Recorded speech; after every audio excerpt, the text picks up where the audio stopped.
प्यारे बच्चों नमस्कार। आप सभी का स्वागत है आपके अपने YouTube channel RWA civil services में। मेरा नाम है विनीत कुमार। आज हम फिर से पढ़ेंगे सीसेट में पिछले वर्षों में पूछे गए प्रश्नों को, उनके उत्तर हम निकालने की कोशिश करेंगे। कैसी चल रही है आप सभी बच्चों की तैयारी? आपकी परीक्षा जो है थोड़ा पीछे हट गई है, जैसा आप सभी को जानकारी मिल ही गई होगी। तो ये जो समय आपको मिला है इसमें आपको अपनी तैयारी और अधिक बेहतर करनी है और अधिक अच्छी करनी है, ठीक है। तो इस क्लास में जैसे कि आप पहले भी अटेंड करते आ रहे होंगे, हम लोग यूपीपीसीएस में प्रारंभिक परीक्षा में द्वितीय प्रश्न पत्र यानी सीसेट में पूछे गए प्रश्नों को हल करते हैं। और ये जो प्रश्न होते हैं ये किससे संबंधित होते हैं? ये संबंधित होते हैं अंतर्वैयक्तिक कौशल से। अंतर्वैयक्तिक कौशल, संचार कौशल, जिसको संप्रेषण कौशल भी बोलते हैं। इसके अलावा डिसीजन मेकिंग यानी निर्णय लेने की क्षमता, या कहें कि निर्णय लेने की प्रक्रिया। और इसके अलावा प्रॉब्लम सॉल्विंग यानी कि समस्या समाधान करने की प्रक्रिया। तो ये चार टॉपिक जो हैं इनको हम कवर करते हैं सीसेट के लिए, यूपीपीसीएस के लिए, 2024 में होने वाली प्रारंभिक परीक्षा के लिए, ठीक है।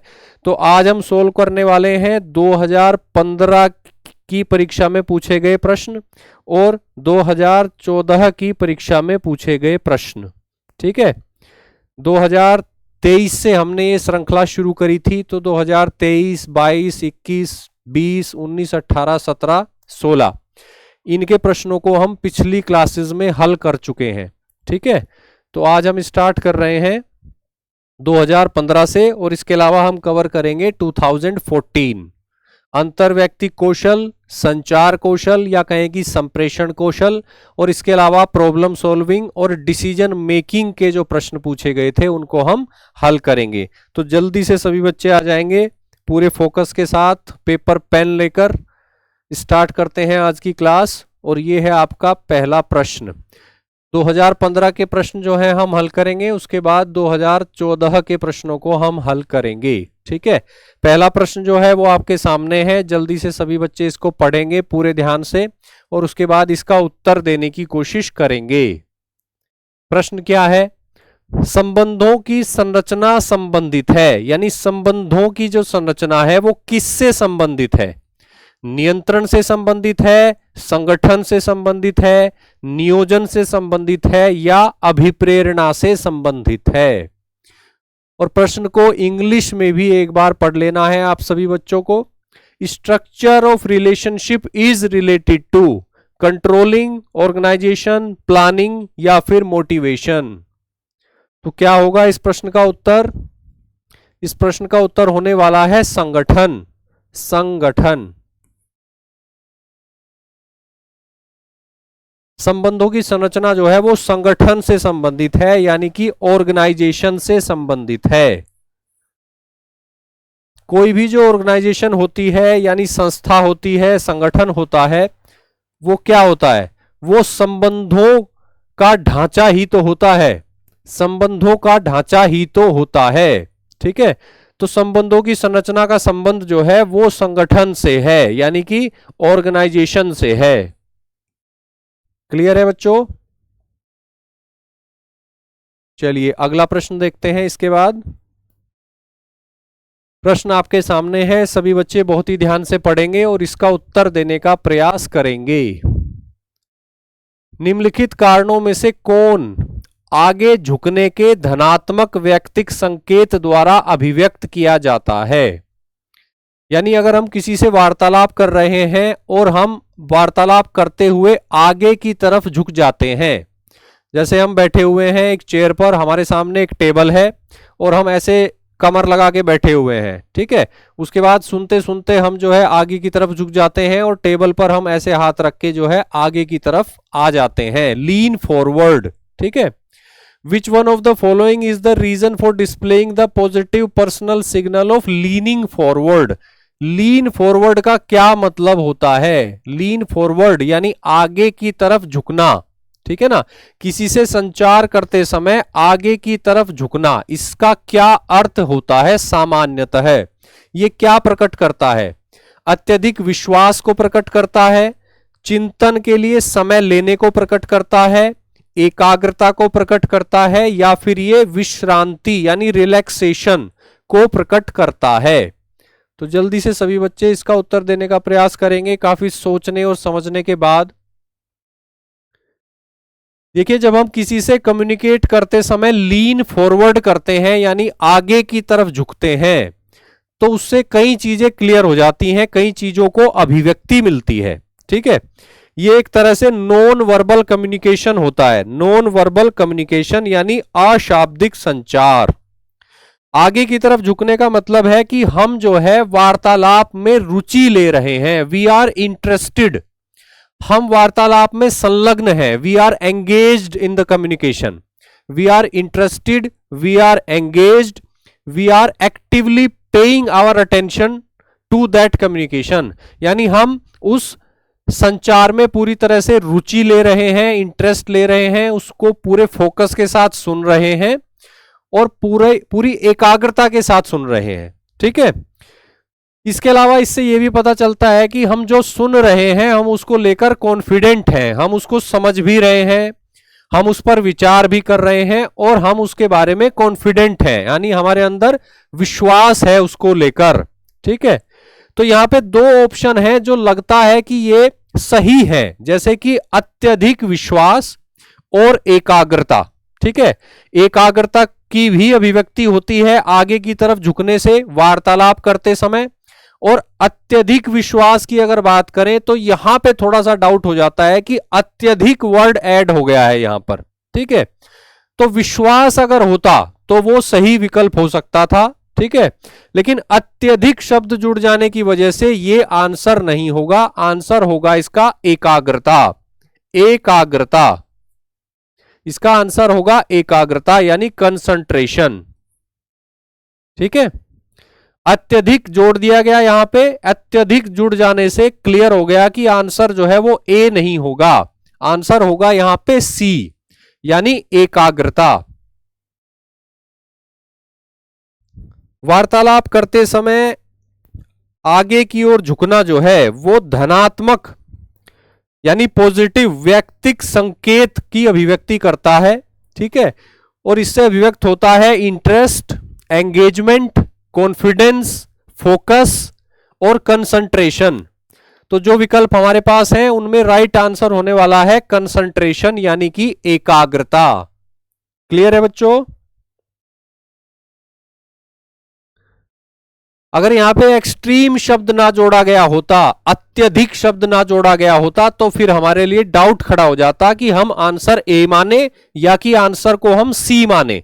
ठीक है, लेकिन अत्यधिक यानी एक्सट्रीम शब्द जोड़ दिया गया, इससे हमारा क्लियर हो गया कि आंसर होगा सी यानी कि कंसंट्रेशन, एकाग्रता।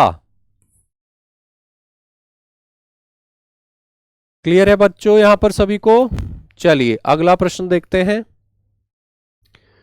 नृत्य यानी डांस, काफी अच्छा क्वेश्चन है। नृत्य से हम सभी परिचित हैं, किसी न किसी रूप में हम नृत्य जो है देखते भी हैं और कुछ लोग तो नृत्य करते भी होंगे, शादी वगैरह में डांस करते होंगे। ठीक है, तो नृत्य के बारे में प्रश्न है। नृत्य अत्यंत परिष्कृत और कलात्मक स्वरूप है।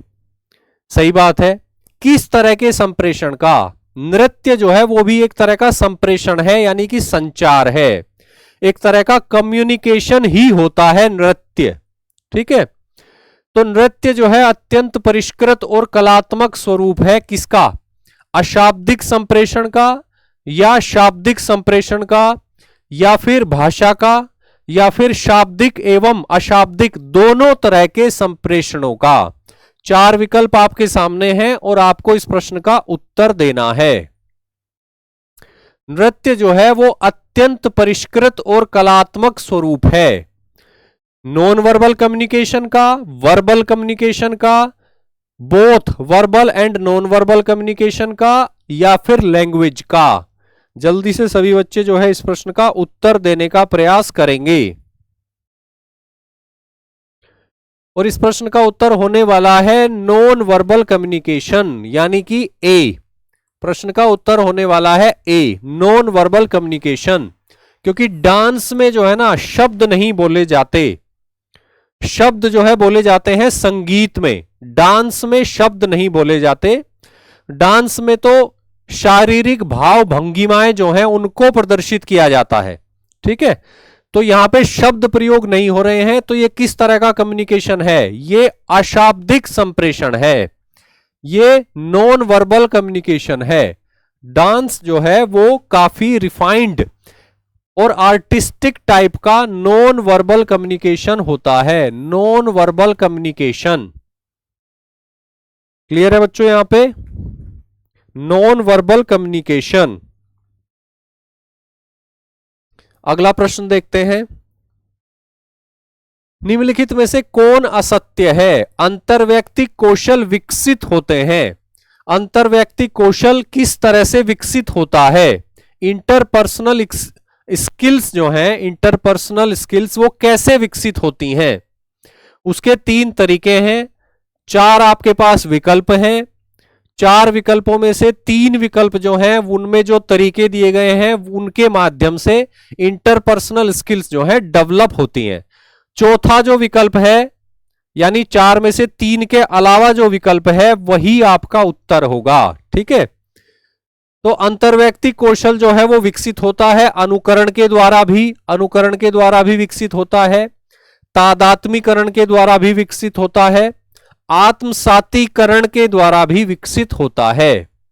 यानी कि इंटरपर्सनल स्किल्स जो हैं वो इमिटेशन के द्वारा भी विकसित होती हैं, वो आइडेंटिफिकेशन के द्वारा भी विकसित होती हैं, और वो इंटरनलाइजेशन के द्वारा भी विकसित होती हैं।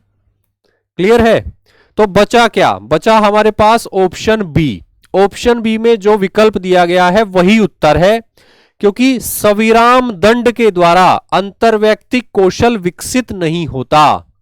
सविराम दंड जो है इसके द्वारा अंतर्वैयक्तिक कौशल विकसित नहीं होता। यानी अंतर्वैयक्तिक कौशल विकसित करने का एक तरीका नहीं है सविराम दंड, ठीक है। पूछा गया है असत्य, ठीक है, तो आंसर हो जाएगा सविराम दंड। सविराम दंड के द्वारा अंतर्वैयक्तिक कौशल विकसित नहीं होता। क्लियर है बच्चों? तो राइट आंसर यहां पे होने वाला है बी, इंटरमिटेंट पनिशमेंट जो है इसके द्वारा अंतर्वैयक्तिक कौशल का विकास नहीं होता, नहीं होता। क्लियर है बच्चों ये क्वेश्चन और इसका आंसर आपको? चलिए अगला क्वेश्चन देखते हैं, निम्नलिखित में से कौन संप्रेषण में ग्रहीता की कमजोर प्रकार की रुकावट है?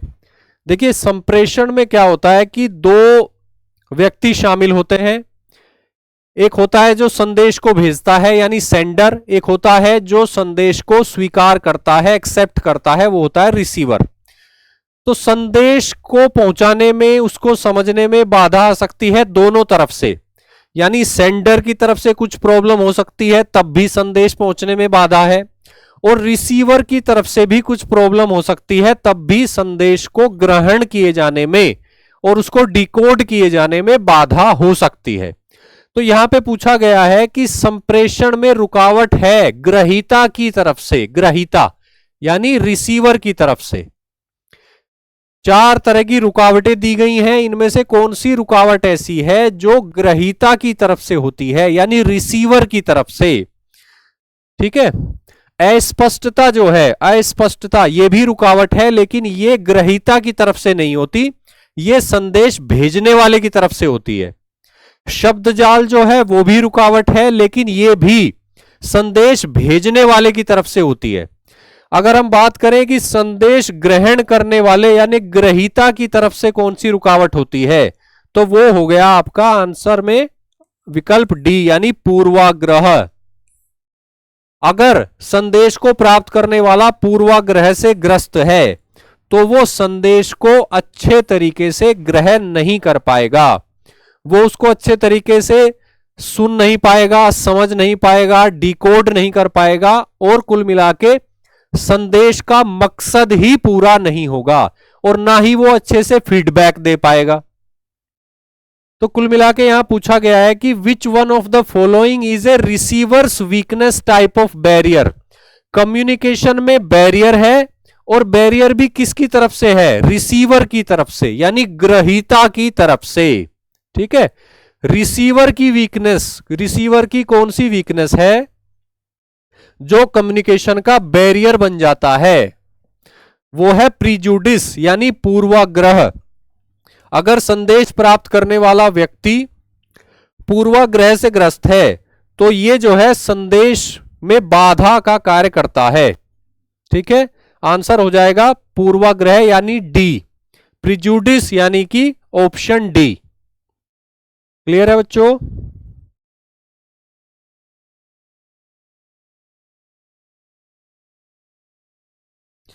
अगला प्रश्न जो है बहुत ही आसान है, मैं उम्मीद करता हूं कि सभी बच्चे इसका उत्तर बिल्कुल सही देंगे। निम्नलिखित में से कौन संकेत असौहार्दपूर्ण समझा जाता है? 4 विकल्प आपको दिए गए हैं, चारों विकल्पों में कुल मिलाकर 4 तरह के संकेत दिए गए हैं। चारों संकेतों को आपको पढ़ना है, समझना है और उसके बाद बताना है कि कौन सा संकेत ऐसा है जिसे अच्छा नहीं समझा जाता, जिसे असौहार्दपूर्ण समझा जाता है, यानी जिसे अनफ्रेंडली समझा जाता है। कौन सा जेस्चर ऐसा है जिसको अनफ्रेंडली समझा जाता है? किसी के हाथ को अपने हाथ में लेना। ठीक है, आप किसी से कम्युनिकेट कर रहे हैं, कम्युनिकेशन चल रहा है और आप जो है उसके हाथ को अपने हाथ में लेते हैं, तो ये जो है ये असौहार्दपूर्ण जेस्चर नहीं है। ठीक है, ये विश्वास दिलाने का जेस्चर है, कॉन्फिडेंस बढ़ाने का जेस्चर है, ये दिखाने का जेस्चर है कि आप सामने वाले की बातों को अच्छे से सुन रहे हो, समझ रहे हो। ठीक है, आप में एम्पैथी है, ये दिखाने का जेस्चर है किसी के हाथ को अपने हाथ में लेना जिससे आपकी बातचीत चल रही है। ठीक है, दृष्टि संपर्क में भी कोई बुराई नहीं है। आई कांटेक्ट जो है वो आपके कॉन्फिडेंस को दिखाता है, आप एक्टिवली लिसन कर रहे हैं ये भी दिखाता है। मुस्कुराना अपने आप में एक बहुत अच्छी बात है। ठीक है ना, मुस्कुराने से कोई असौहार्द नहीं होता।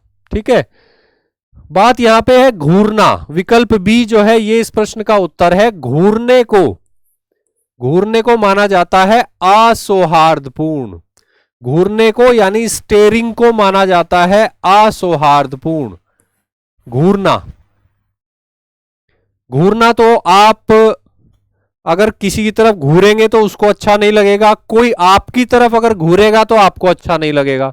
ठीक है, तो इससे इंसान असहज हो जाता है, तो ये एक अच्छा संकेत नहीं होता। ठीक है, असौहार्दपूर्ण इसको माना जाता है, यानी unfriendly. Which one of the following gestures is interpreted as unfriendly? तो स्टेरिंग जो है यानी किसी को घूरना, ये हो गया अनफ्रेंडली। क्लियर है बच्चों? क्लियर है? चलिए अगला प्रश्न देखते हैं। निम्नलिखित में से कौन अंतर्वैयक्तिक संबंधों के निर्माण में समस्या उत्पन्न कर सकता है? बहुत ही आसान क्वेश्चन है, हम पहले भी इसको कवर कर चुके हैं पिछली क्लासेस में, तो इसका उत्तर सभी बच्चों को सही तरीके से दे देना चाहिए। ठीक है, निम्नलिखित में से कौन अंतर्वैयक्तिक संबंधों यानी इंटरपर्सनल रिलेशंस, यानी पर्सन और पर्सन के बीच में रिलेशन, एक व्यक्ति और दूसरे व्यक्ति के बीच में रिलेशन डेवलप होने, ठीक है ना, कंसोलिडेट होने में बाधा है? अगर आप विकल्प ए देखेंगे तो आपको लगेगा यही तो बाधा है, शर्मीलापन। अगर शर्माते हैं हम किसी से तो हम कम्युनिकेट नहीं कर पाते, हम लोग कम्युनिकेशन से बचते हैं फिर। ठीक है, कम्युनिकेशन से बचते हैं और प्रभावी कम्युनिकेशन तो हो ही नहीं पाता। तो शर्मीलापन जो है यानी शाइनेस, ये अंतर्वैयक्तिक संबंधों के निर्माण में समस्या उत्पन्न करता है। और अगर हम बाकी तीनों विकल्प देखें यानी बी, सी और डी, इन तीनों विकल्पों में जो बातें दी गई हैं वो सभी अंतर्वैयक्तिक संबंधों को मजबूत बनाते हैं, अंतर्वैयक्तिक संबंधों को स्थापित करने में सहायक की भूमिका निभाते हैं। ठीक है, तो यहां पे पूछा गया है कि निम्नलिखित में से कौन अंतर्वैयक्तिक संबंधों के निर्माण में समस्या उत्पन्न कर सकता है। तो कौन कर सकता है, हमारा या आपका शर्मीलापन। शर्मीलापन जो है ये समस्या उत्पन्न कर सकता है अंतर्वैयक्तिक संबंधों को डेवलप होने में, यानी शाइनेस। शाइनेस जो है इस प्रश्न का उत्तर है। इसके अलावा जो विकल्प दिए गए हैं जैसे इमोशनल मैच्योरिटी, अगर कोई व्यक्ति भावनात्मक रूप से परिपक्व है तो वो प्रभावशाली तरीके से कम्युनिकेट कर पाता है। ठीक है, असर्टिवनेस यानी आग्रहिता, ये भी एक अच्छी बात होती है कि हम कोई बात कह रहे हैं और हम श्योर हैं कि जो बात हम कह रहे हैं वो सही है, तो हम उसको प्रभावशाली तरीके से कहें, असर्ट करके हम उस बात को कहें। और एम्पैथी यानी तदनुभूति, यानी दूसरे के जूतों में खुद को रखना। इसका मतलब यह होता है कि दूसरा क्या महसूस कर रहा है उसको समझना, खुद को दूसरे की परिस्थिति में रखकर समझना, दूसरे के जूतों को पहनकर, यह कहा जाता है। इसका मतलब यही है कि दूसरा जिस परिस्थिति में है उस परिस्थिति में खुद को रखकर समझना कि दूसरे पर क्या बीत रही है, वो क्यों दुखी है, वो क्यों डरा हुआ है, उसकी क्या चिंताएं हैं, उसकी क्या आशंकाएं हैं, उसकी क्या इच्छाएं हैं, क्या उसकी आकांक्षाएं हैं, क्या उसकी महत्वाकांक्षाएं हैं। ठीक है, तो इसके लिए एम्पैथी जरूरी होती है। तो ये जो तीन चीजें यहां पर दी गई हैं, इमोशनल मैच्योरिटी, असर्टिवनेस और एम्पैथी, ये जरूरी होती हैं इंटरपर्सनल रिलेशनशिप को बिल्ड करने के लिए, इंटरपर्सनल रिलेशनशिप को डेवलप करने के लिए, उनको कंसोलिडेट करने के लिए इनकी आवश्यकता होती है।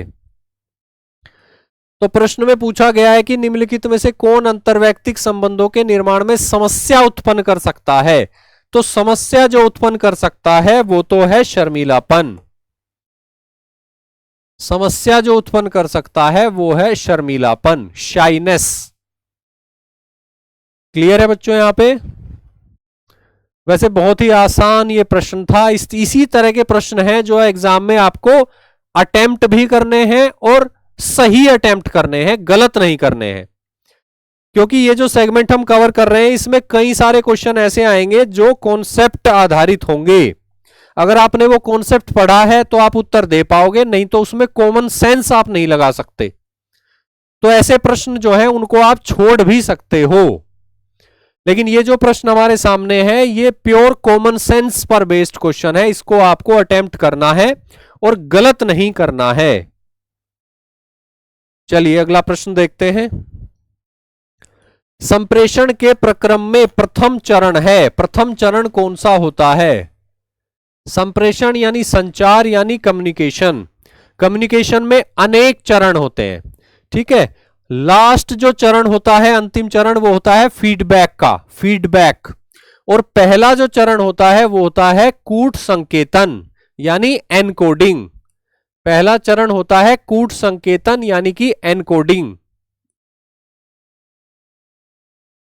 यानी जो संदेश है उसको कोडिफाई करना, कोडिफाई करके ही उसको भेजा जाता है सेंडर के पास। सेंडर उसको डिकोड करता है, उसको समझता है और उसके बाद वो अपनी फीडबैक जो है वो अवेलेबल कराता है रिसीवर को।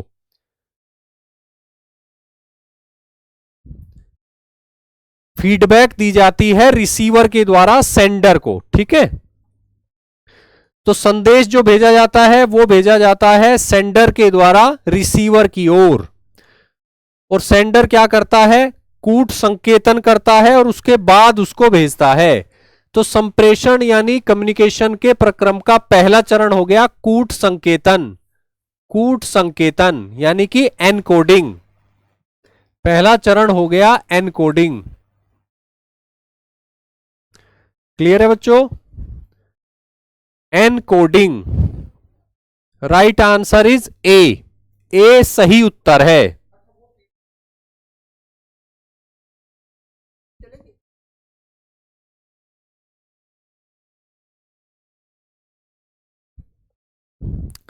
क्लियर है बच्चों? चलिए अगला प्रश्न देखते हैं।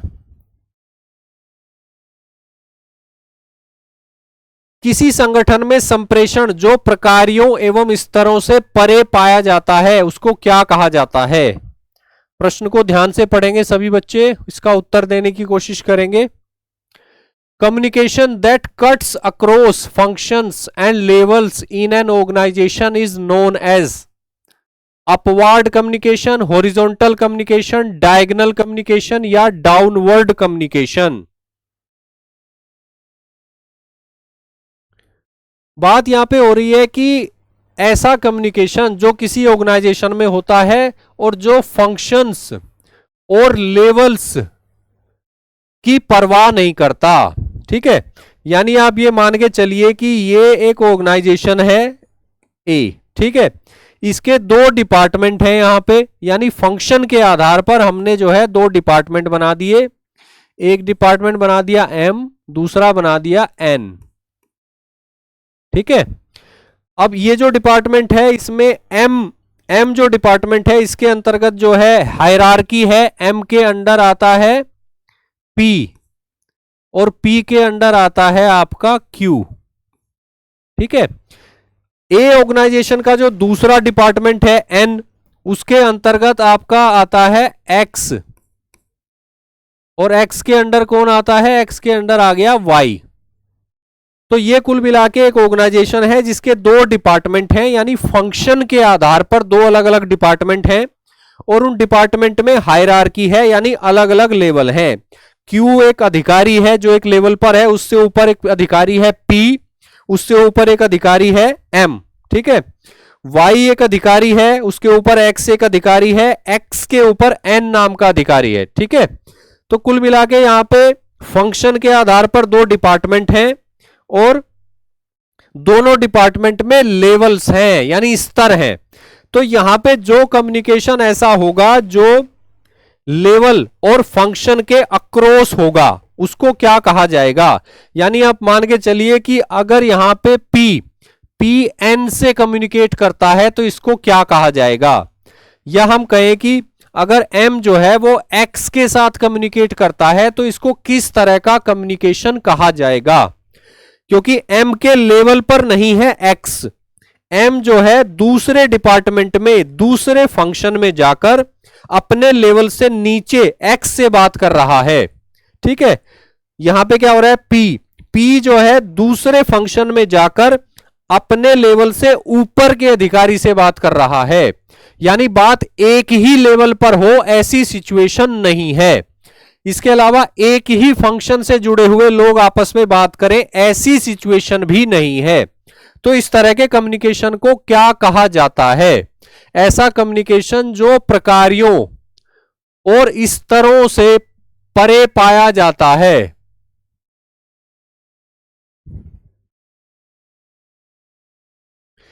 किसी संगठन में संप्रेषण जो प्रकारों और स्तरों से परे पाया जाए उसको कहा जाएगा क्या? डायगोनल कम्युनिकेशन, विकर्णी। आप यहां पे देख पा रहे हैं, जो बच्चे मैथ रीजनिंग वगैरह से परिचित हैं वो जानते हैं कि ये क्या है। ये बेसिकली डायगोनल टाइप का लग रहा है, विकर्ण टाइप का। ठीक है, विकर्ण टाइप का लग रहा है, यानी डायगोनल टाइप का ये लग रहा है। तो इसको क्या कहा जाएगा? इस संप्रेषण को कहा जाएगा विकर्णी संप्रेषण। विकर्णी संप्रेषण यानी कि diagonal communication, diagonal type of communication इसको कहा जाएगा। क्लियर है?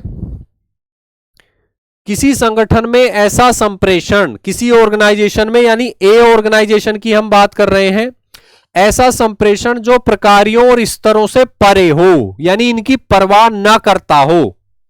ठीक है, एक डिपार्टमेंट के अधिकारी दूसरे डिपार्टमेंट के अधिकारियों से बात कर रहे हैं और अपने स्तर से अलग जाकर बात कर रहे हैं, तो यहां पे बन गया डायगोनल। इसको कहा गया विकर्णी संप्रेषण, यानी डायगोनल कम्युनिकेशन। ठीक है, इस तरह के संप्रेषण में क्या होता है कि व्यक्ति अपनी चेन ऑफ कमांड से बाहर जाके बात करता है। अधिकारी जो है, कर्मचारी जो है, वो अपनी चेन ऑफ कमांड यानी उसकी जो हायरार्की है उससे बाहर जाकर बात करता है। यानी क्यू पी से बात नहीं कर रहा है, पी एम से बात नहीं कर रहा है। जिस कम्युनिकेशन की हम बात कर रहे हैं उस कम्युनिकेशन में पी जो है वो एन से बात कर रहा है, यानी दूसरे डिपार्टमेंट में जाकर और दूसरे लेवल के अधिकारी से। तो इसको कहा जाता है विकर्णी संप्रेषण यानी डायगोनल कम्युनिकेशन।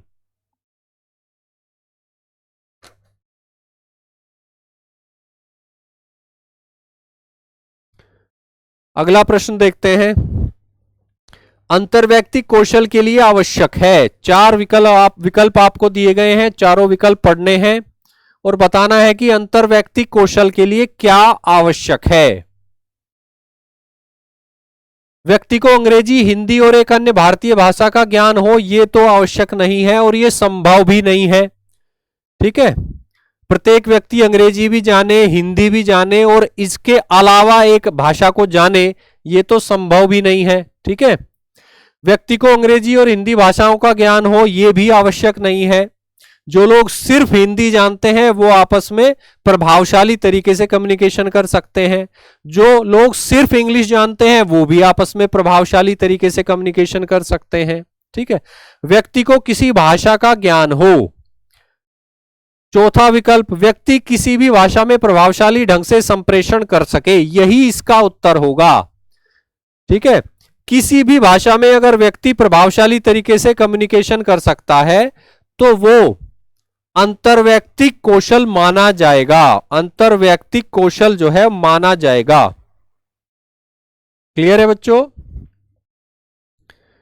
व्यक्ति किसी भी भाषा में अगर प्रभावशाली ढंग से संप्रेषण कर सकता है, ठीक है, तो वो अंतर्वैयक्तिक कौशल डेवलप कर सकता है। अंतर्वैयक्तिक कौशल के आधार पर अंतर्वैयक्तिक संबंधों को विकसित कर सकता है। तो राइट आंसर यहां पे होने वाला है विकल्प डी। ठीक है, व्यक्ति किसी भी भाषा में प्रभावशाली ढंग से संप्रेषण कर सकता हो।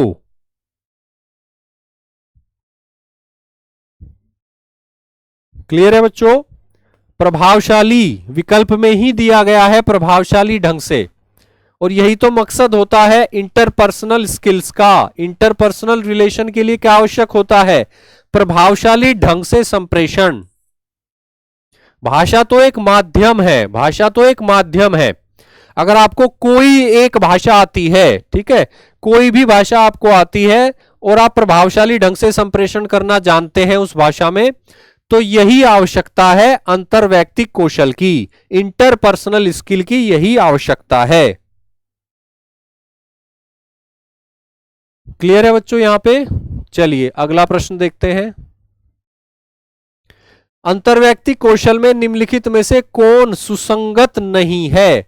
यानी चार विकल्प दिए गए हैं, चार में से तीन विकल्पों में जो बातें हैं वो अंतर्वैयक्तिक कौशल के लिए सुसंगत हैं। ठीक है, इंग्लिश में भी एक बार इस प्रश्न को आप जरूर पढ़िए। विच one of the following is not a relevant factor in interpersonal skill?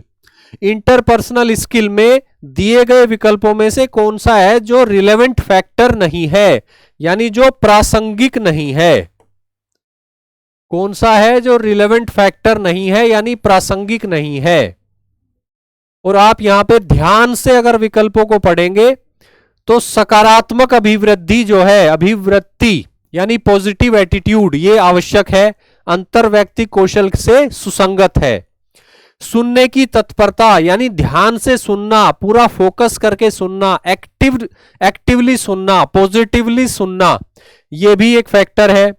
संवेगों के प्रबंधन की योग्यता यानी अपने इमोशंस, अपनी भावनाओं को मैनेज करना, प्रबंधन करना, यह भी आवश्यक है।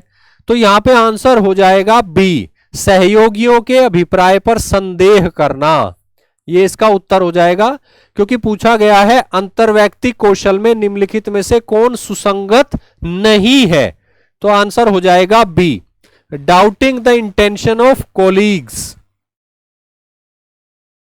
बाकी सभी तो सुसंगत हैं, बाकी सभी जो हैं वो सुसंगत हैं। पॉजिटिव एटीट्यूड जो है ये भी रिलेवेंट फैक्टर है। प्रिपेयर्डनेस टू लिसन, सुनने की तैयारी, सुनने के लिए तैयार होना, ये भी पॉजिटिव फैक्टर है, रिलेवेंट फैक्टर है। इसके अलावा एबिलिटी टू मैनेज इमोशंस, ये भी एक पॉजिटिव फैक्टर है, रिलेवेंट फैक्टर है। तो आंसर यहां पे हो जाएगा बी, यानी कि सहयोगियों के अभिप्राय पर संदेह करना, doubting the intention of colleagues, ये हो जाएगा राइट आंसर। ठीक है, क्योंकि पूछा गया है कि इंटरपर्सनल स्किल्स के लिए रिलेवेंट फैक्टर नहीं है, कौन सा नहीं है, विकल्प बी में दी गई बात जो है वो इंटरपर्सनल स्किल्स के लिए रिलेवेंट फैक्टर नहीं है।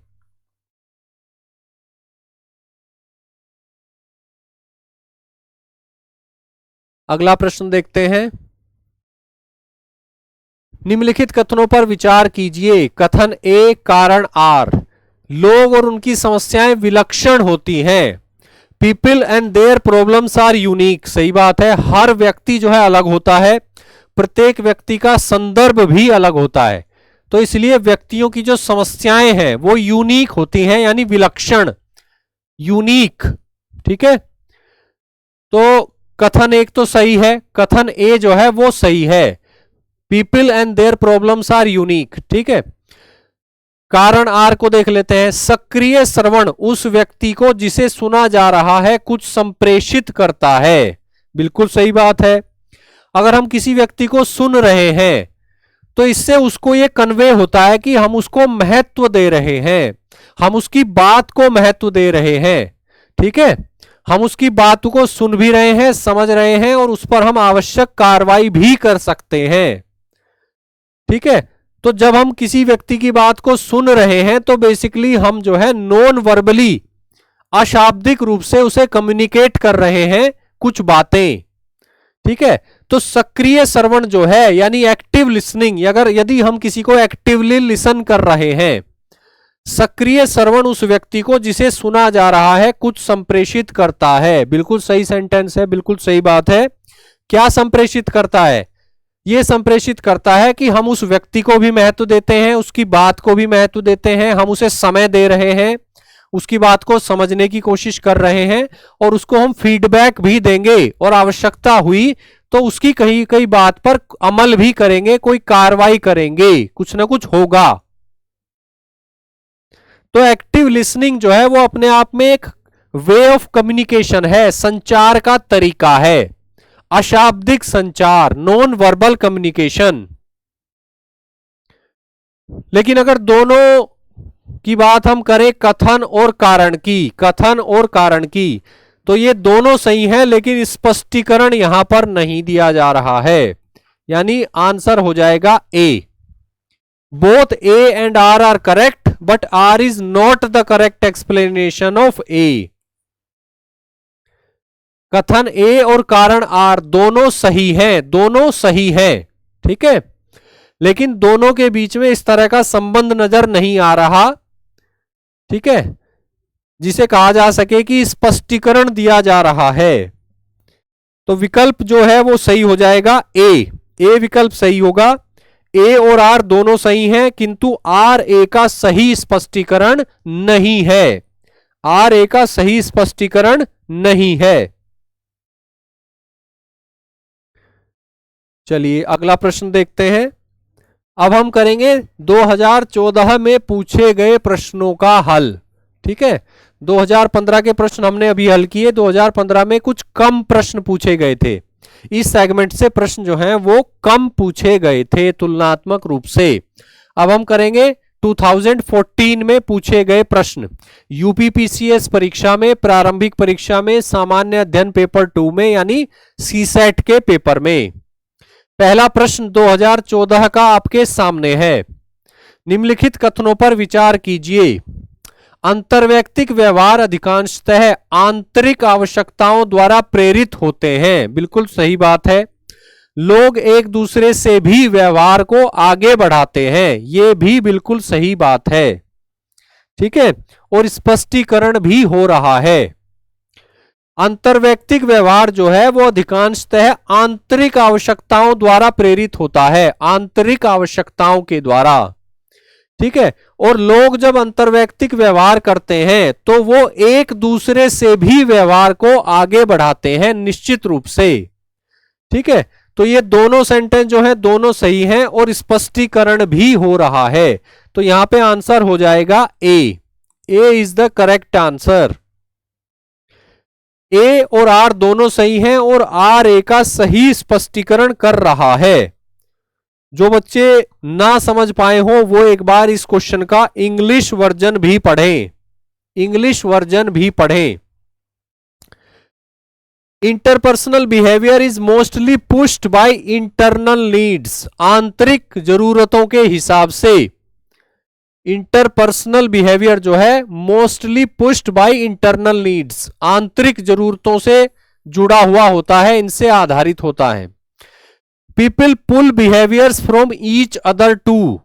लोग जो हैं एक दूसरे के अंदर से भी व्यवहार को निकालते हैं यानी पुल करते हैं। तो ये भी सही है और दोनों जो है एक दूसरे से जुड़े हुए हैं। रीजन जो है आर वो करेक्टली एक्सप्लेन कर रहा है एसर्शन ए को। ठीक है, तो यहां पे राइट आंसर होने वाला है ए। विकल्प A is the right answer. विकल्प A is the right answer. Clear है बच्चों? चलिए आगे बढ़ते हैं।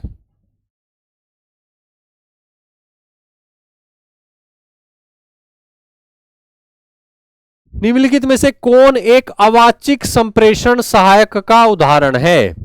4 विकल्प आपको दिए गए हैं, इनमें से सबसे पहले आपको यह पहचानना है कि अवाचिक संप्रेषण कौन सा है, यानी नॉन वर्बल कम्युनिकेशन कौन सा है। बेसिकली आपसे पूछा गया है कि 4 विकल्प जो दिए गए हैं इनमें से कौन सा एक ऐसा है जो नॉन वर्बल कम्युनिकेशन का फैसिलिटेटर है, नॉन वर्बल कम्युनिकेशन का फैसिलिटेटर है, यानी कि अवाचिक संप्रेषण या अशाब्दिक संप्रेषण का सहायक है, सहायक है। ठीक है, तो 4 ऑप्शन आपके सामने हैं। अगर आप देखें तो पहला ऑप्शन क्या है? चाक्षुष संपर्क यानी eye contact. Eye contact, eye contact जो है एक पॉजिटिव फैक्टर होता है। आई कांटेक्ट जो है नॉन वर्बल कम्युनिकेशन करता है, अशाब्दिक संचार करता है, या कह सकते हैं अवाचिक संप्रेषण करता है। तो ये बात तो ठीक है। चिल्लाना, चिल्लाना जो है ये तो शाब्दिक संप्रेषण है यानी वर्बल कम्युनिकेशन है। बुदबुदाना, शब्द जाल, ये तीनों ही जो है ये शाब्दिक संप्रेषण है, शाब्दिक संप्रेषण है। ठीक है, ये तीनों ही वर्बल कम्युनिकेशन है।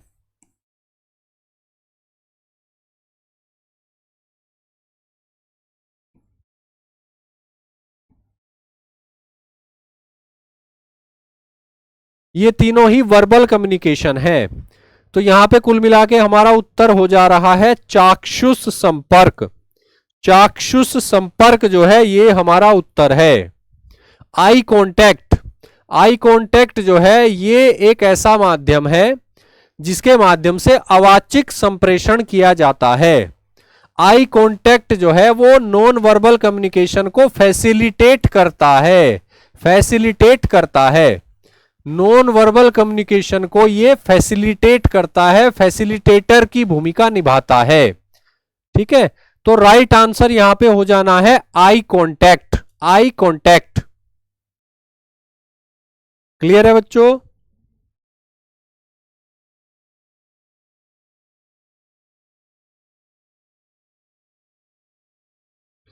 अगला प्रश्न जो है आपके सामने है, संप्रेषण की प्रक्रिया में कूट लेखन का क्या तात्पर्य है? कूट लेखन यानी कि एनकोड करने का क्या मतलब है? एनकोडिंग, एनकोडिंग का क्या मतलब है?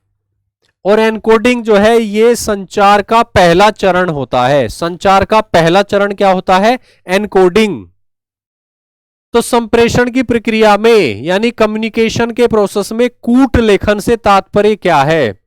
इसका तात्पर्य होता है संकेतों को तंत्रिकीय आवेगों में परिवर्तित करना, यानी विकल्प बी जो है वो सही उत्तर है। विकल्प बी जो है वो सही उत्तर है।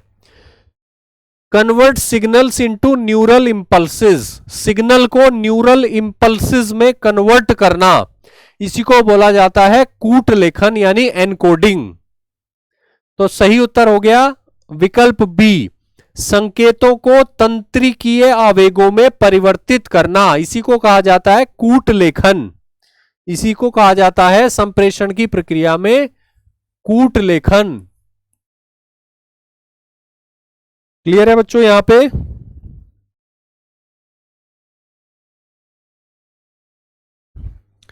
संप्रेषण की प्रक्रिया में कूट लेखन से तात्पर्य है संकेतों को तंत्रिकीय आवेगों में परिवर्तित करना, यानी सिग्नल्स को कन्वर्ट करना न्यूरल इंपल्सेस में।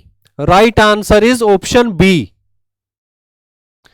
अगला प्रश्न आपके सामने है, संप्रेषण के संबंध में संदर्भ किसे कहा जाता है? संदर्भ यानी कंटेक्स्ट। कोई भी कम्युनिकेशन जो है वो किसी न किसी कंटेक्स्ट का हिस्सा होता है, कंटेक्स्ट में वो किया जाता है। और क्या हम कम्युनिकेट कर रहे हैं ये काफी कुछ निर्भर करता है कंटेक्स्ट पर। कम्युनिकेशन को अच्छे से समझा जाएगा, क्या कम्युनिकेशन इफेक्टिव और एफिशिएंट साबित होगा या नहीं, ये डिपेंड करता है कि कंटेक्स्ट कैसा है, संदर्भ कैसा है। ठीक है, तो कंटेक्स्ट का क्या मतलब है कम्युनिकेशन के संदर्भ में, ये पूछा गया है। 4 विकल्प आपके सामने हैं, सभी बच्चे जो है उत्तर देने की कोशिश करेंगे, उत्तर देने की कोशिश करेंगे। और यहां पे राइट आंसर होने वाला है बी, वार्तालाप के लिए भौतिक और मनोवैज्ञानिक वातावरण। कंटेक्स्ट का क्या मतलब हुआ? कंटेक्स्ट का मतलब हुआ जो वार्तालाप हो रही है, यानी जो कम्युनिकेशन हो रहा है, उसका जो फिजिकल एनवायरनमेंट है और उसका जो साइकोलॉजिकल एनवायरनमेंट है, उसको कहा जाता है कंटेक्स्ट। ठीक है, वार्तालाप यानी कम्युनिकेशन के लिए भौतिक और मनोवैज्ञानिक वातावरण को कहा जाता है संदर्भ यानी कंटेक्स्ट। तो राइट आंसर यहां पे होने वाला है विकल्प बी। विकल्प बी जो है ये सही उत्तर है। Physical and psychological environment for conversation is called context of the communication. तो राइट आंसर यहां पे हो गया बी। क्लियर है बच्चों? चलिए अगला प्रश्न देखते हैं। पेल्ज प्रभाव स्पष्ट करता है, पेल्ज प्रभाव क्या स्पष्ट करता है? 4 विकल्प आपके सामने हैं। समवर्ती प्रभाव के साथ संयुक्त वरिष्ठों की समर्थिता को, हिंदी में भाषा जो है जब ट्रांसलेट हो जाती है तो काफी कठिन हो जाती है, ये आप महसूस कर सकते हैं इस प्रश्न के विकल्पों को पढ़कर। ठीक है, पेल्ज प्रभाव क्या होता है इसको समझ लेते हैं एक बार। पेल्ज प्रभाव, पेल्ज प्रभाव, एक व्यक्ति हुए हैं डोनाल्ड पेल्ज, डोनाल्ड पेल्ज।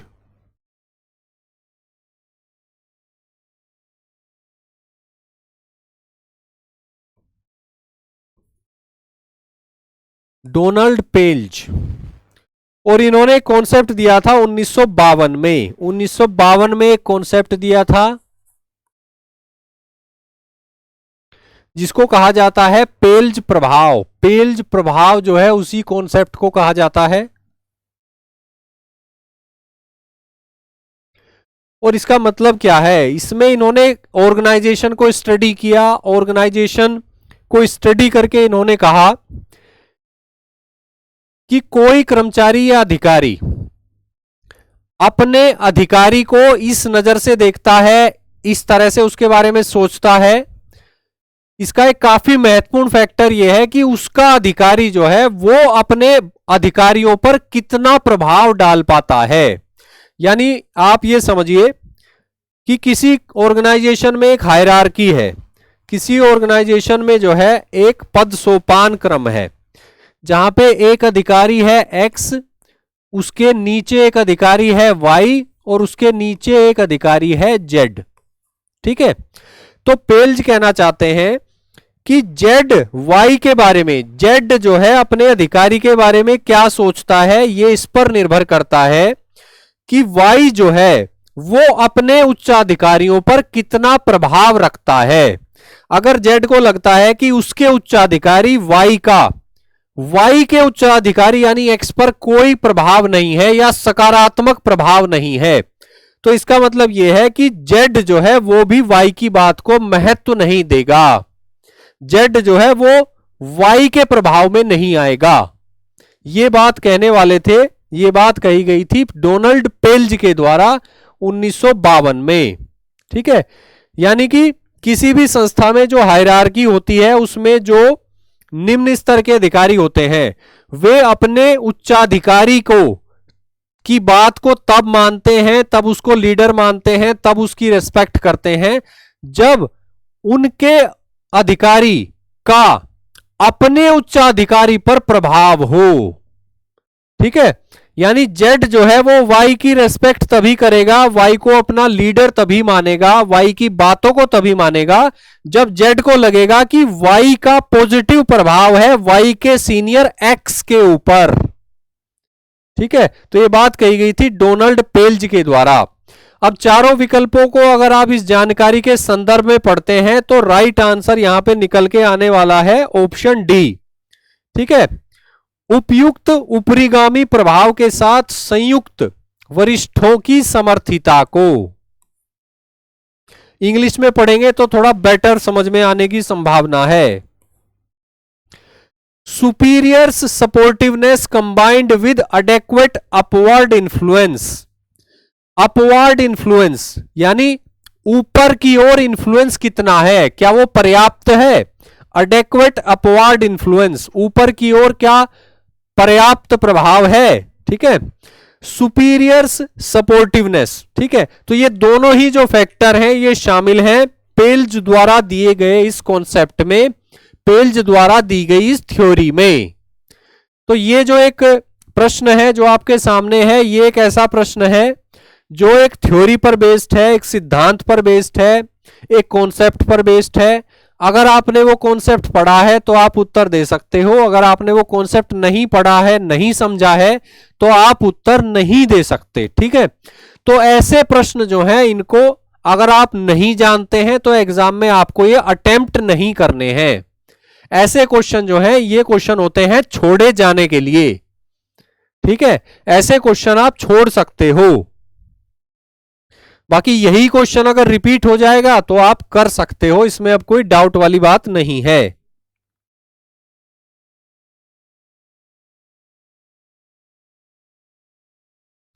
चलिए अगला प्रश्न देखते हैं। निम्नलिखित कथनों पर विचार कीजिए। दो कथन दिए गए हैं, दोनों पर विचार करना है और यह देखना है कि क्या दूसरा कथन पहले कथन का स्पष्टीकरण है। क्या दूसरा कथन पहले कथन का स्पष्टीकरण है, यह हमें देखना है। पहला कथन क्या है, संप्रेषण के नियामक नियम हमें यह बताते हैं कि हमें क्या करना और क्या नहीं करना चाहिए। बिल्कुल सही बात है। संप्रेषण यानी कम्युनिकेशन के दौरान हमें क्या करना है और क्या नहीं करना है, यह बताया जाता है हमें संप्रेषण के नियामक नियमों के द्वारा। बिल्कुल सही बात है। कारण क्या है, इसका कारण क्या है, कारण यह है कि संप्रेषण में अंतः क्रियाओं की संरचना और समन्वय आवश्यक होता है। बिल्कुल सही बात है और स्पष्टीकरण भी हो रहा है। चूंकि संप्रेषण में अंतः क्रियाओं की संरचना और समन्वय आवश्यक होता है, इसीलिए हमें संप्रेषण में क्या करना है और क्या नहीं करना है ये पता होना चाहिए, और ये हमें बताते हैं संप्रेषण के नियामक नियम। ठीक है, तो कुल मिला के कथन ए भी सही है, कारण आर भी सही है, और कारण आर जो है वो सही स्पष्टीकरण है कथन ए का। कथन ए का सही स्पष्टीकरण है कारण आर। ठीक है, तो राइट आंसर कौन सा होगा, राइट आंसर हो जाएगा हमारा विकल्प बी। ए और आर दोनों सत्य हैं, दोनों सत्य हैं, और आर ए का सही स्पष्टीकरण है, आर ए का सही स्पष्टीकरण है। क्लियर है बच्चों, तो राइट आंसर हो जाएगा यहां पे विकल्प बी। इसी प्रश्न को इंग्लिश में भी पढ़ के देख सकते हैं एक बार। Consider the following statements. Regulative rules of communication tells us what we should and should not do. और रीजन आर क्या कहता है, in communication it is essential to structure and coordinate interactions. Both statements are correct, यानी assertion A is correct and reason R is also correct, ठीक है, और correct explanation भी कर रहा है आर ए की, तो यहां पर भी राइट आंसर होने वाला है हमारा बी। बी विकल्प राइट आंसर है, क्योंकि बोथ जो है, both statements are true and R is the correct explanation of A. R जो है ए की करेक्ट एक्सप्लेनेशन है, तो सही उत्तर हो जाएगा यहां पे B. B is the right answer.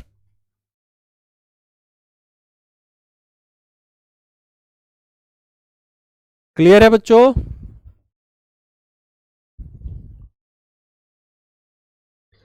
अगला प्रश्न जो है वो आपके सामने है और बहुत ही आसान प्रश्न है, कॉमन सेंस पर आधारित है, आपको इसका सही उत्तर देना चाहिए। अच्छे श्रोता बनने के लिए जो दो कौशल संबंधित हैं वे कौन से हैं? अच्छे श्रोता बनने के लिए जो दो कौशल संबंधित हैं वे कौन से हैं?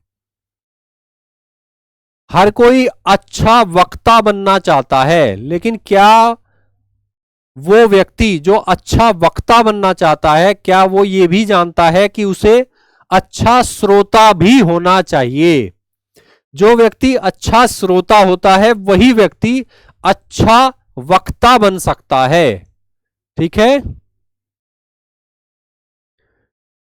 तो अच्छे श्रोता बनने की यहां पे बात हो रही है, यानी गुड लिसनर, ठीक है ना, गुड लिसनर, अच्छे श्रोता बनने की यहां पर बात हो रही है। गुड लिसनर के अंदर कौन से दो कौशल होने चाहिए? और चारों विकल्प आप पढ़ेंगे तो मुझे लगता है कि राइट आंसर होने वाला है ए, ध्यान देना और प्रतिपुष्टि प्रदान करना, यानी ध्यान से सुनना और सुनने के बाद फीडबैक देना। ध्यान से सुनना और सुनने के बाद फीडबैक देना, ये दो जो स्किल है दोनों ही सही हैं, दोनों स्किल बिल्कुल सही हैं और इसीलिए विकल्प ए ही सही प्रतीत होता है। आगे के विकल्पों को पढ़ लेते हैं। ध्यान देना, ये तो कॉमन बात हो गई, तथा जब आवश्यक हो तब अपनी अरुचि को छिपाना। अरुचि को छिपाना जो है ये अच्छी बात नहीं होती और अरुचि को छिपाना संभव भी नहीं है, ठीक है। शाब्दिक संप्रेषण से ना सही अशाब्दिक संप्रेषण के माध्यम से सामने वाले को पता चल जाता है कि हम रुचि नहीं ले रहे हैं वार्तालाप में, ठीक है। तो विकल्प बी जो है उत्तर नहीं हो सकता। ध्यान देना और दिए गए संदेश के प्रति उपयुक्त सूचकों से अनुक्रिया करना, यह भी सही नहीं है। सकारात्मक समालोचना प्रदान करना, एक समय में एक साथ कई संदेश सुनना, यह भी सही नहीं है। तो राइट आंसर हमारा होने वाला है विकल्प ए, यानी अच्छे श्रोता बनने के लिए जो दो कौशल या दो स्किल हमें चाहिए वो है ध्यान देना, यानी कि पूरे फोकस के साथ सुनना, अटेंशन पे करना, अटेंशन पे करना, और प्रतिपुष्टि प्रदान करना, यानी कि फीडबैक देना, फीडबैक देना। फीडबैक देनी आवश्यक होती है। फीडबैक जब दी जाती है तो सेंडर यानी संदेश भेजने वाले को पता चलता है कि उसका संदेश एज इंटेंडेड, जैसा उसने सोचा था वैसा डिलीवर हुआ या नहीं, उसका संदेश कितने प्रभावशाली तरीके से डिलीवर हुआ, ठीक है। तो अच्छे श्रोता बनने के लिए जो दो स्किल चाहिए, टू स्किल्स, वो है पेइंग अटेंशन और प्रोवाइडिंग फीडबैक, फीडबैक देना और अटेंशन पे करना। क्लियर है बच्चों? अगला प्रश्न जो है आपके सामने है, एक सक्रिय श्रोता द्वारा एक तकनीक जिसे प्रयोग में लाया जा सकता है वो तकनीक क्या है? यहां पे भी बात हो रही है श्रोता के बारे में और बात हो रही है एक सक्रिय श्रोता, एक श्रोता जो सक्रिय होकर सुन रहा है, एक्टिवली लिसन कर रहा है, ठीक है ना। A technique that might be used by an active listener, active listener क्या करता है?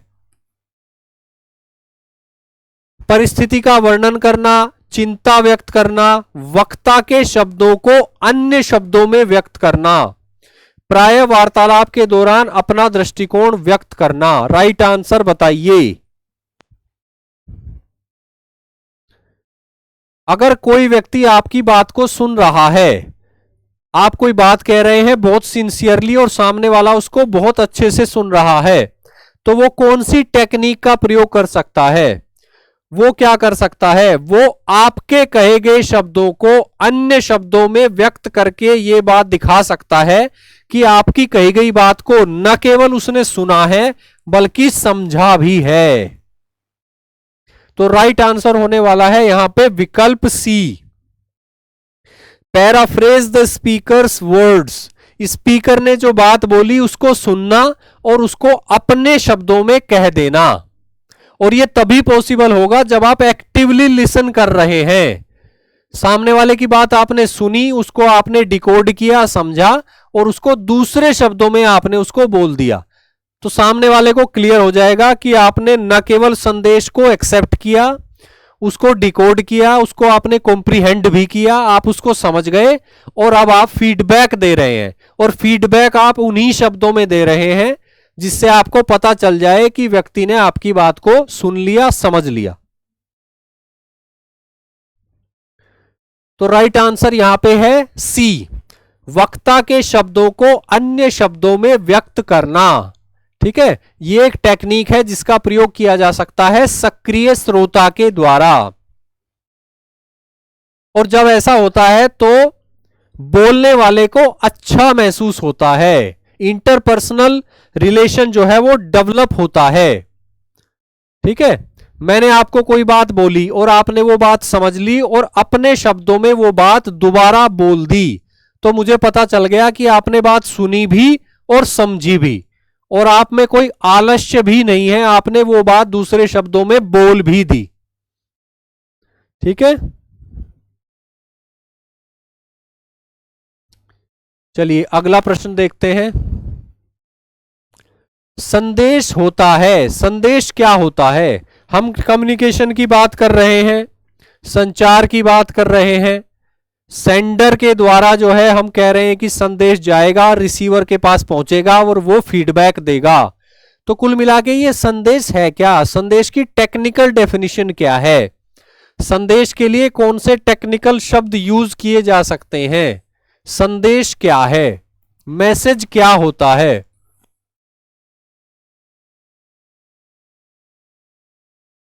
मैसेज क्या होता है? एक सुस्पष्ट संकेत जो कोलाहल स्तर से ऊपर हो, एक अस्पष्ट संकेत। ठीक है, तो यहां पे जो चार विकल्प दिए गए हैं इनमें पहला विकल्प जो है वो बिल्कुल सही है। संदेश जो है वो एक सुस्पष्ट संकेत होता है जो कोलाहल स्तर से ऊपर होता है, यानी नॉइज के लेवल से ऊपर होता है। नॉइज के लेवल से ऊपर होगा तभी तो वो स्पष्ट भी रह पाएगा, तभी तो वो रिसीवर तक पहुंच पाएगा, तभी तो रिसीवर उसको एक्सेप्ट करके, उसको डिकोड करके, उसको समझ पाएगा और अपनी फीडबैक अवेलेबल करा पाएगा। तो संदेश क्या होता है? संदेश होता है एक सुस्पष्ट संकेत। शब्द महत्वपूर्ण है यहां पर, एक सुस्पष्ट संकेत जो कोलाहल के स्तर से ऊपर हो। A conspicuous signal which is above noise level. तो राइट आंसर यहां पे है A is the right answer.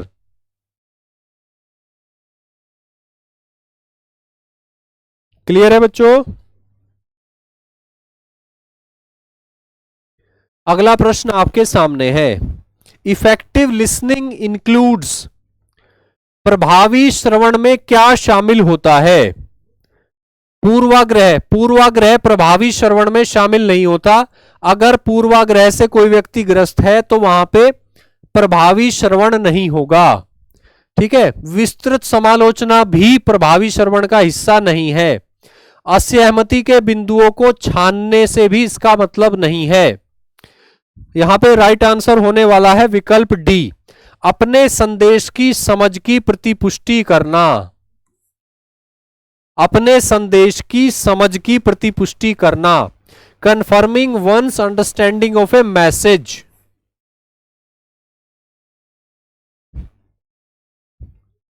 Clear है बच्चों? यहां पे प्रभावी श्रवण जो है ये समावेश करता है किसका? अपने संदेश की समझ की प्रतिपुष्टि का। यानी confirming one's understanding of a message. आपने किसी की बात को प्रभावशाली तरीके से सुना, ठीक है। तो सुनने का मतलब यह नहीं है कि आपने सुना और बोला कुछ भी नहीं, ठीक है। आप उसको सुनिए और सामने वाले को यह मैसेज दीजिए कि आपने उसकी कही गई बात को सुन लिया, समझ लिया। कंफर्म करिए, कंफर्म। और इसी को हम बोलते हैं फीडबैक। फीडबैक इसी को बोला जाता है। क्लियर है? प्रभावी श्रवण में शामिल है कि जो आपने सुना, प्रभावी तरीके से जो आपने सुना, आप उसको समझ गए, इस बात की पुष्टि कर दीजिए, इस बात का कंफर्मेशन दे दीजिए उस व्यक्ति को जिसने आपके सामने बैठकर वो बात कही।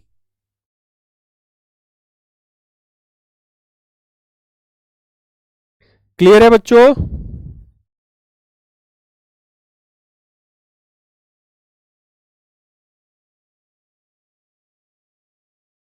चलिए अगला प्रश्न आपके सामने है। मानवीय संप्रेषण प्रक्रिया के कुछ अंग दिए गए हैं। कम्युनिकेशन प्रोसेस का कुछ स्टेप होते हैं, चरण होते हैं, तो उनके बारे में पूछा गया है। 3 चरण दिए गए हैं, पुनर्निवेश यानी फीडबैक, संदेश और कोलाहल। तो ये पूछा गया है कि इनका सही क्रम क्या है। पहले कौन, इन तीनों में से पहले स्थान पर कौन सा आएगा, दूसरे पर कौन सा आएगा और तीसरे पर कौन सा आएगा। अब इस प्रश्न का उत्तर देना बेहद आसान है अगर आप ये बात जानते हैं कि कम्युनिकेशन का जो अंतिम चरण होता है वो होता है फीडबैक। कम्युनिकेशन का जो अंतिम चरण होता है वो होता है फीडबैक, ठीक है। फीडबैक होता है अंतिम चरण। और अगर चारों विकल्पों को आप देखें तो चारों विकल्प में से केवल सी विकल्प ऐसा है जिसमें एक यानी कि फीडबैक को सबसे बाद में दिया गया है। तो यही हमारा उत्तर होने वाला है, ठीक है। अगर आप मैसेज और नॉइज का क्रम भी नहीं जानते, आप सिर्फ इतनी बात जानते हैं कि कम्युनिकेशन प्रोसेस का अंतिम चरण होता है फीडबैक, तो इसके आधार पर भी आप उत्तर दे सकते हैं, क्योंकि केवल विकल्प सी में ही फीडबैक यानी नंबर 1 को सबसे बाद में लिखा गया है। तो राइट आंसर यहां पे हो जाएगा सी। सी जो है यहां पे राइट आंसर हो जाएगा।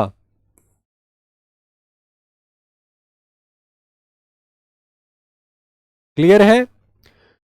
तो पहले स्थान पर यहां पर ये जो 3 विकल्प दिए गए हैं, 3 पॉइंट दिए गए हैं, फीडबैक, मैसेज और नॉइज। इसमें सबसे पहले आता है मैसेज, उसके बाद आती है नॉइज और उसके बाद या कहें कि सबसे बाद में आता है फीडबैक। तो राइट आंसर हो जाएगा 2, 3, 1 यानी मैसेज, नॉइज एंड फीडबैक, ठीक है। तो पुनर्निवेश जो है ये आता है सबसे बाद में।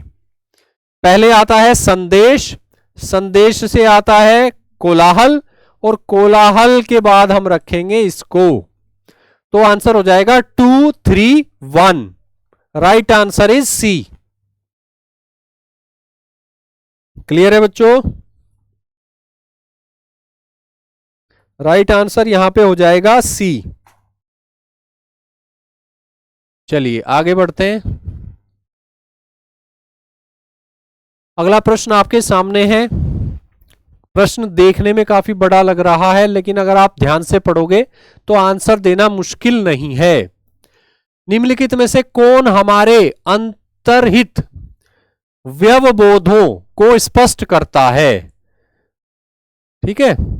अब यहां पे जो थोड़ा सा डिफिकल्टी हो जाती है हिंदी माध्यम के छात्रों को, छात्राओं को, परीक्षार्थियों को, क्योंकि ये क्वेश्चन जो है ये बनते हैं इंग्लिश में, और इंग्लिश को जब हिंदी में ट्रांसलेट किया जाता है तो भाषा बहुत ही कठिन, जटिल हो जाती है। ठीक है, तो ऐसे क्वेश्चनों को अगर आप ना समझ पाए तो एक बार इंग्लिश वर्जन जरूर पढ़िएगा। ठीक है। Which one of the following explains our tacit understandings that allow people to interpret behavior and that specify appropriate ways to communicate with others? Simple अगर हम इतना भी पढ़ें कि specify appropriate ways to communicate with others, क्या है ऐसा जो दूसरों के साथ प्रभावशाली तरीके से कम्युनिकेट करने को संभव बनाता है। तो यहां पे हमारा आंसर हो जाएगा कम्युनिकेशन रूल्स।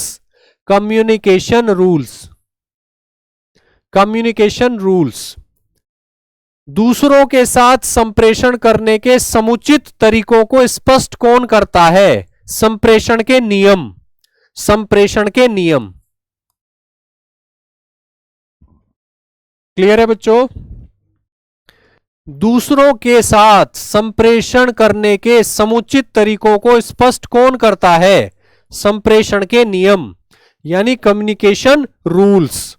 सी इसका राइट आंसर है, सी इसका राइट आंसर है।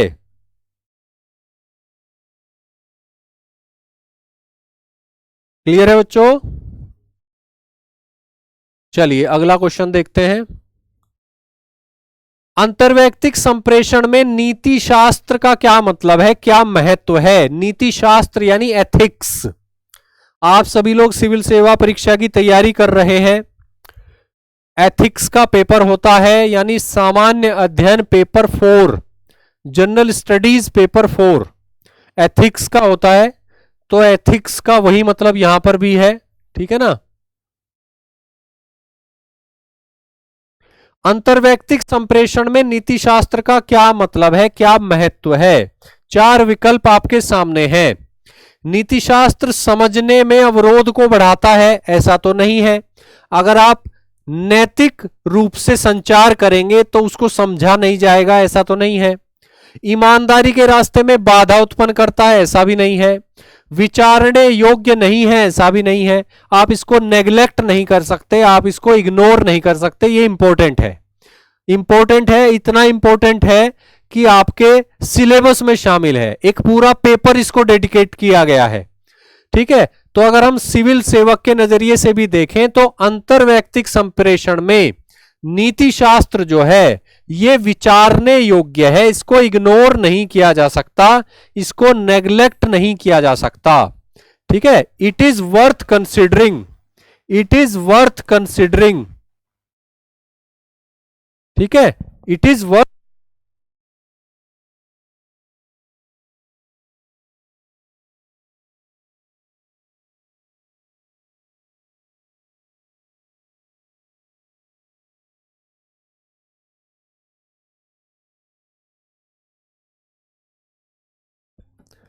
ठीक है बच्चों,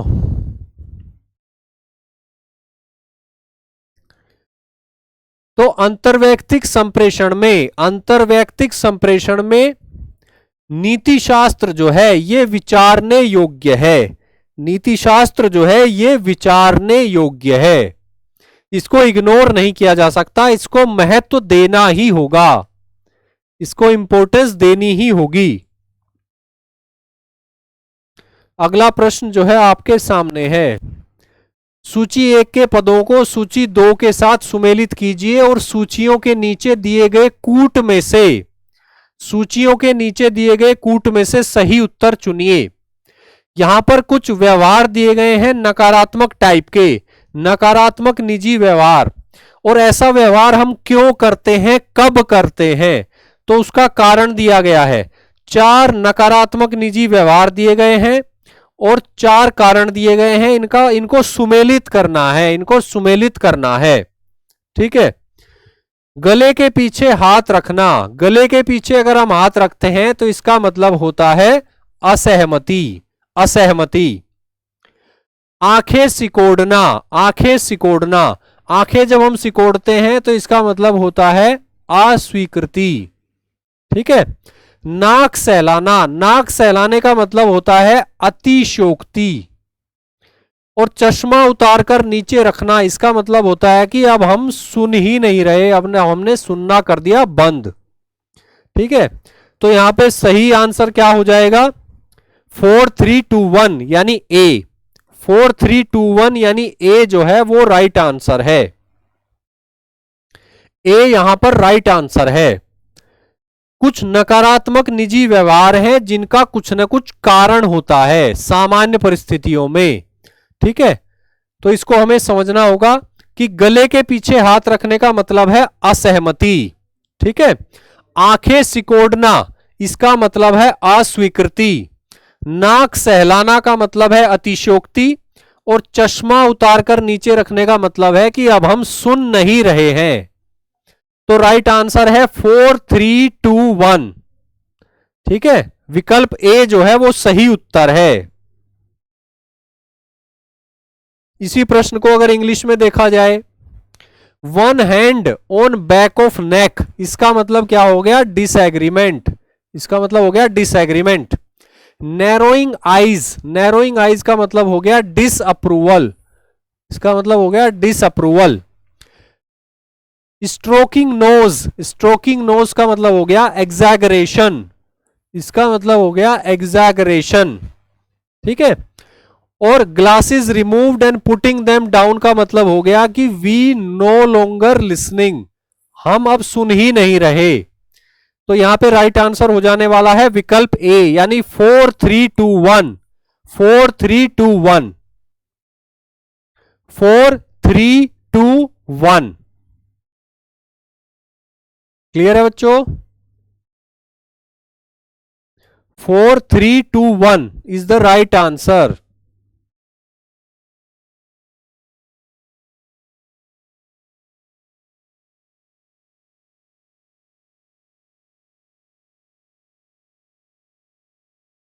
क्लियर है बच्चों? अगला प्रश्न आपके सामने है, सभी बच्चे बहुत ही ध्यान से पढ़ेंगे और इसका उत्तर देने का प्रयास करेंगे।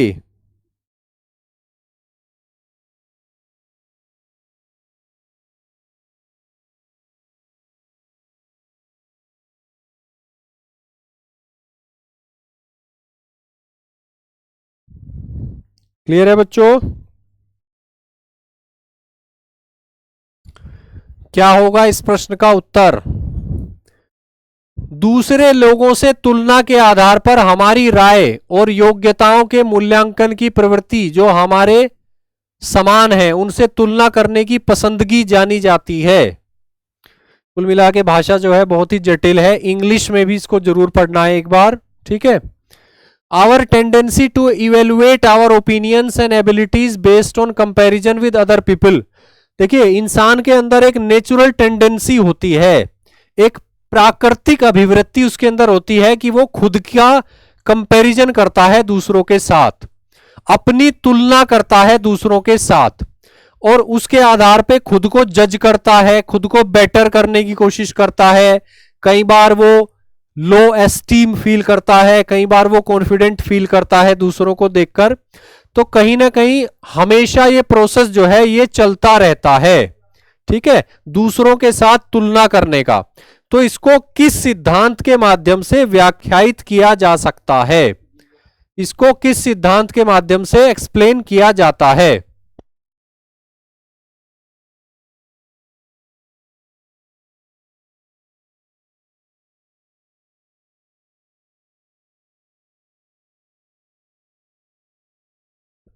डेढ़ तक बोला था मैंने।